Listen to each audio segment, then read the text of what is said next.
என்ன விஷயம்? ஐ அம் falling in love மச்சி. என்னது லவ்ல வந்துட்டியா? எப்ப?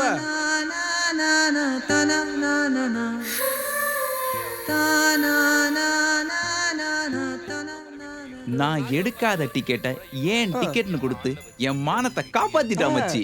அப்புறம் டிப்போல அந்த பஸ் கண்டக்டர் பத்தி விசாரிச்சேன். அவரு உங்க ஏரியான்னு தான் சொன்னாங்க. அதான் ஒன்ன பார்க்கலான்னு வந்தேன்.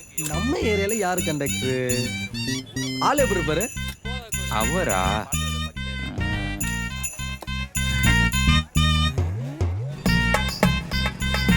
ஓ இவனா? இப்ப பாரு கோல்டன். என் வீட்டு பக்கம் வராதுன்னு எத்தனை தடவை சொல்லியிருக்கேன் ரமேஷ். யோ உன் தங்கச்சிலாம் ஒன்றும் பார்க்க வரல. காலைல ஒன்று டிக்கெட் கொடுத்தாம ஒரு பொண்ணு. அது எங்க ஏறிச்சு எங்க இறங்கிச்சுன்னு சொல்லிட்டு போயிட்டாரு. ஓ நீயா? இவர் பெரிய போலீஸ், கேட்ட உடனே எல்லாத்தையும் சொல்லிடணும். நீ இப்ப சொல்லணும்னு வச்சுக்கோ, நாள்ல இருந்து உன் தங்கச்சிய திரும்ப ஃபாலோ பண்ண ஆரம்பிச்சிருவேன் பாத்துக்கோ. சொல்லுங்கண்ணா ப்ளீஸ்ண்ணா. வேணா ரமேஷ். யோ இவன் என் நன்மையா, இவனுக்காக என்ன வேணா செய்வான் தெரியுமா? ஓஹோ அப்படியா?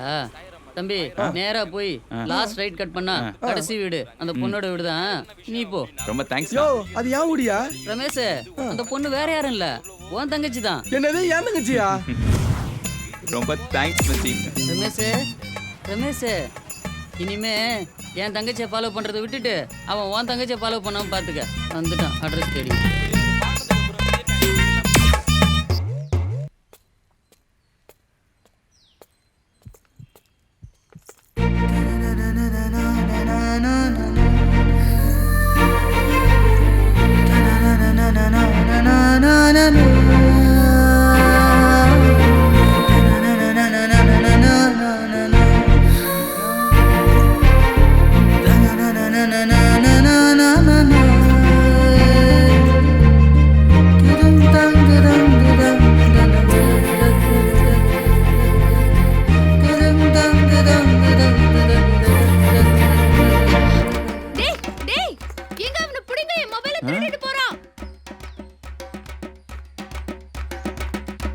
எவ்வளவு தைரியம் இருந்தா என் ஆள்கிட்டயே திருடுவ.